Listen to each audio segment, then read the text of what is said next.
Hello बच्चों, question number 43 करते हैं। ठीक है, जी मेंस में आया हुआ है 2022 में क्वेश्चन है और बहुत ही प्यारा क्वेश्चन है। इससे कंसेप्ट क्लियर हो जाएगा आपका।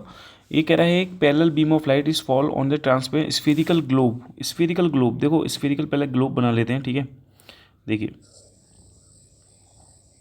ये हमारे पास स्फेरिकल ग्लोब बन गया। ठीक है, अब ये कह रहा है ये जो ग्लोब है ना, ये जो ग्लोब है ये इसका जो डायमीटर है वो 30 सेंटीमीटर है।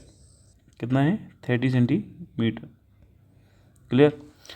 अब ये कह रहा है कि जाहिर सी बात है एक रेज, आप देखिए ये इसका सेंटर दिखा दीजिए, ये सेंटर है और ये एक प्रिंसिपल एक्सिस दिखा दीजिए सेंटर से पास होने वाली। ठीक है, देखिए ये कह रहा है कि जो लाइट रेज है पैरेलल लाइट रेज आ रही है जो कि फॉल हो रही है स्फेरिकल ग्लोब पर। ठीक है, ये कौन सा है? ये क्या है? स्फेरिकल ग्लोब है। This is the spherical globe. Spherical globe है ये। इस पर पैरेलल लाइट रेज आ रही है, फॉल हो रही है। देखिए पैरेलल लाइट रेज ऐसे आएगी। ठीक है, ऐसे फॉल होगी। ये मीडियम कौन सा है बेटा? एयर। कौन सा मीडियम है? एयर। अंदर जो है ग्लास है, क्योंकि इसका रिफ्रैक्टिव इंडेक्स क्वेश्चन में गिवन है 1.5। तो ये स्फेरिकल जो ट्रांसपेरेंट जो ग्लोब है ये किसका बना हुआ है? ये कांच का बना हुआ है, ग्लास का बना हुआ है और इसका रिफ्रैक्टिव इंडेक्स दे रखा है कितना? 1.5। तो इसे μ2 मान लो, जैसे 1.5 बोल सकते हो। और इसका रिफ्रैक्टिव इंडेक्स μ1 को एयर 1 मान लो। क्लियर है? यहाँ भी एयर है तो ये μ1 इक्वल टू 1 होगा। ठीक है, दोनों तरफ एयर एयर है ना, यहाँ भी एयर है तो एयर का रिफ्रैक्टिव इंडेक्स कितना बना है? 1 माना है।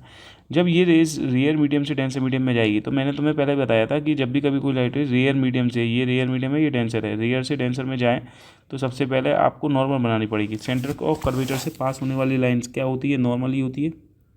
तो ये नॉर्मल हो गई। क्या हो गई? ये हमारे पास नॉर्मल हो गई बेटा। ठीक है, दिस इज़ द नॉर्मल।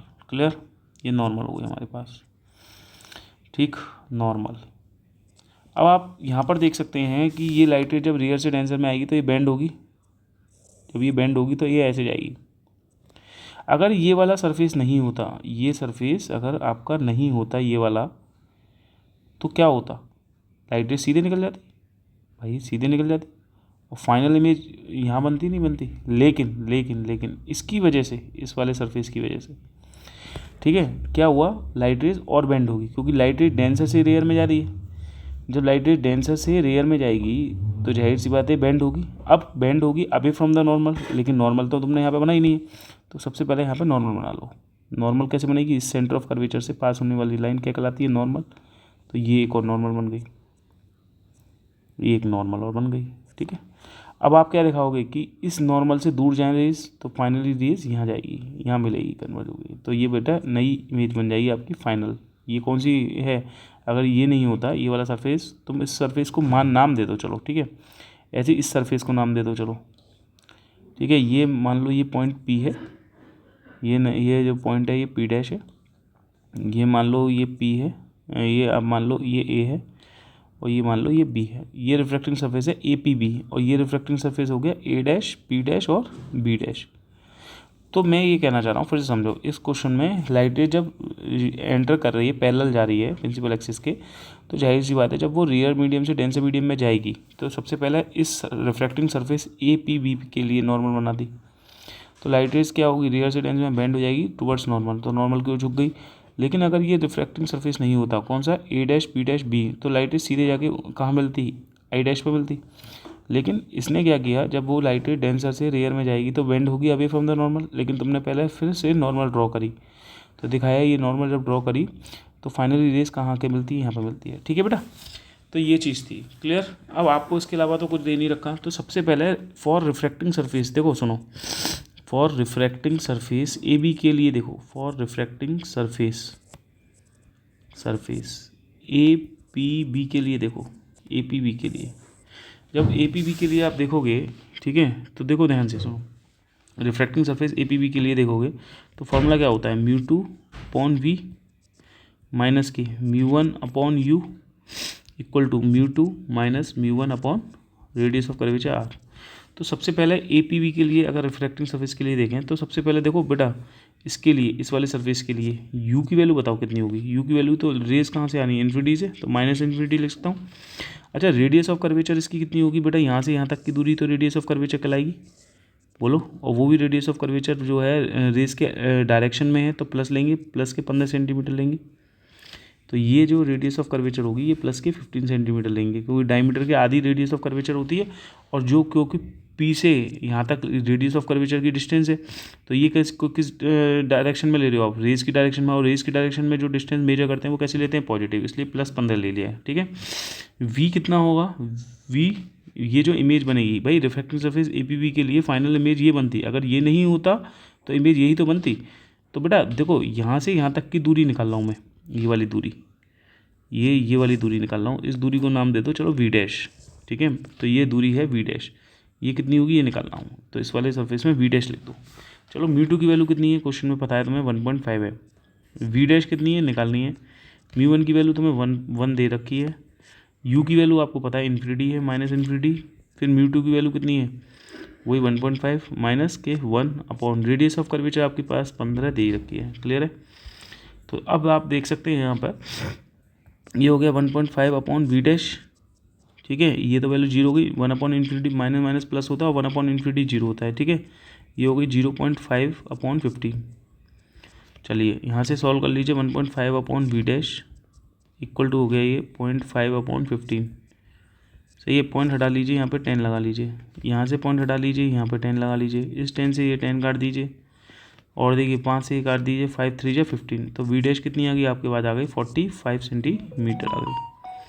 तो बच्चों देखो ये 45 सेंटीमीटर जो आई है ये यहाँ से यहाँ तक की डिस्टेंस है, ये V डैश। ठीक है, कितनी है 45 सेंटीमीटर, ये दूरी है, ये 45, यहाँ लिख दे रहा हूँ 45 सेंटीमीटर है।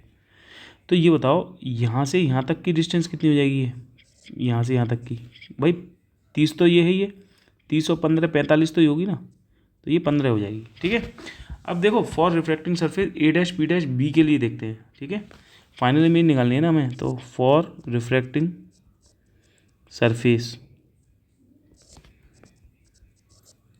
A डैश P डैश और B डैश के लिए देखते हैं। अब देखो वो हम डिस्टेंस यहाँ पे से नापेंगे पोल से, तो पहले बताओ u कितनी होगी, u कितनी होगी इसके लिए, u जो है ऑब्जेक्ट डिस्टेंस, तो मैंने बताया ये जो I डैश है भाई इसके लिए, ये refracting surface A dash P dash के लिए ये जो I डैश बन रही है, जो इमेज जो APB के लिए जो इमेज बन रही है वो इसके लिए वर्चुअल ऑब्जेक्ट का काम करेगी। तो u जो होगा P डैश से I डैश तक की डिस्टेंस, ये इसके लिए u कहलाएगी refracting surface A dash P dash B के लिए। तो u हो गया 15 सेंटीमीटर, और वो भी कैसे लेंगे, प्लस लेंगे, क्योंकि रेस की डायरेक्शन के अलोंग है। सही है, अब P डैश से जो है रेडियस ऑफ कर्वेचर देखें तो यहाँ से यहाँ नाप रहे हैं, तो ये जो डिस्टेंस है ये रेडियस ऑफ कर्वेचर होगी, लेकिन यहाँ से नाप रहे हैं P डैश से, और रेस के अपोजिट डायरेक्शन में आ रहे हैं, इसलिए माइनस लेंगे, माइनस के 15 सेंटीमीटर लेंगे अब की बार, पहले +15 ली थी, अब -15 ले लेंगे। अब V निकालना है तो मैं फाइनल इमेज निकालनी है, ये वाली डिस्टेंस V निकालनी है ये। ठीक है, P डैश I निकालनी है, एक तरीके से देखा जाए तो V क्या मतलब हो गया, P डैश I निकालनी है तुम्हें, ये फाइनल फाइंड आउट करनी है। ठीक है, अब देखो लाइट रेस चूँकि जा रही है किस में, डेंसर से रेयर में जा रही है, तो अब फॉर्मूला तो तुमने पढ़ाई है, μ2 अपॉन V होता है, लेकिन अब चूँकि किस मीडियम में आ रही है एयर में, तो μ2 क्या होगा, μ1 होगा ना, अपॉन फाइनल इमेज V है minus μ2 upon V minus μ1 upon μ1 कितना होगा, किस मीडियम से जा रही है ग्लास से, तो वो μ1 होगा, जो यहाँ पे μ2 के नाम से जानना है। ठीक है, क्लियर है।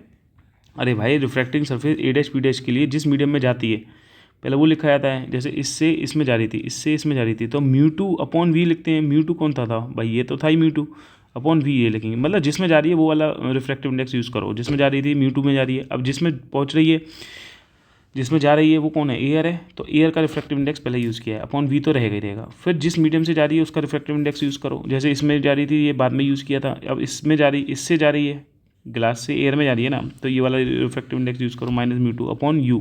अब U क्या होगा इसके लिए, U होगा I डैश तक की दूरी, भाई P डैश I डैश तो की U तो होगा, क्योंकि इस refracting surface A dash P dash B dash के लिए ये किसका काम कर रहा है, ये एक ऑब्जेक्ट का काम कर रहा है, वर्चुअल ऑब्जेक्ट का। तो ये क्या हो गई आपके पास 15 सेंटीमीटर, और वो भी किसके लेंगे, प्लस के 15 सेंटीमीटर लेंगे, इक्वल टू μ1 माइनस μ2 अपॉन क्या लेंगे, रेडियस ऑफ कर्वेचर जो भी दे रखी है।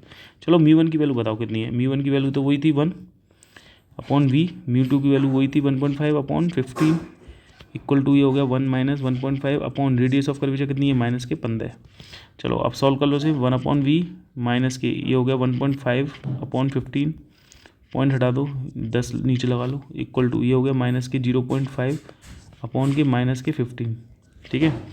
चलिए इस पॉइंट को हटाओ, यहाँ पे जीरो लगा दो, माइनस से माइनस काट दो, 5 से 5 दिया 15, ये कट गया, 15 से 1 कम 15, 15 एक कम 15, ये कट गया। 1/v इक्वल टू हो गया देखो 1/30 प्लस के 1/10, तो कितना आ गया, एलसीएम ले लोगे तो 30, 1 प्लस 10 30, तो ये हो गया 4/30।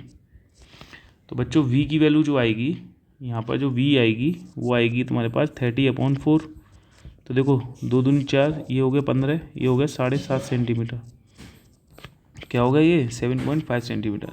तो ये जो डिस्टेंस आई है 7.5 सेंटीमीटर, ये कहाँ से नाप रही है, ये v जो आई है ये 7.5 डिस्टेंस p डैश आई है, कितनी आई है, p dash I equal to I है तुम्हारे पास कितनी, 7.5 सेंटीमीटर। लेकिन क्वेश्चन बोल रहा है कि इस डिस्टेंस को कहाँ से नापना, सेंटर से। p डैश आई है आपके पास, तुम्हें सेंटर से चाहिए, मतलब सी आई चाहिए। तो सी आई क्या होगी ये बताओ, सी आई चाहिए तुम्हें सेंटर से, तो सी आई बराबर होगी सी पी डैश, भाई C P dash plus P dash I, C P dash plus P dash I. तो मुझे बताओ सी पी डैश कितनी थी 15 प्लस पी डैश आई कितनी है 7.5, तो कितना आ गया ये आपके पास आ जाएगी 22.5 सेंटीमीटर, 22.5 सेंटीमीटर, ठीक है। आई होप समझ में आया होगा, क्योंकि ये सेंटर से पूछिए बेटा, ठीक है, ध्यान रखना। Thank you.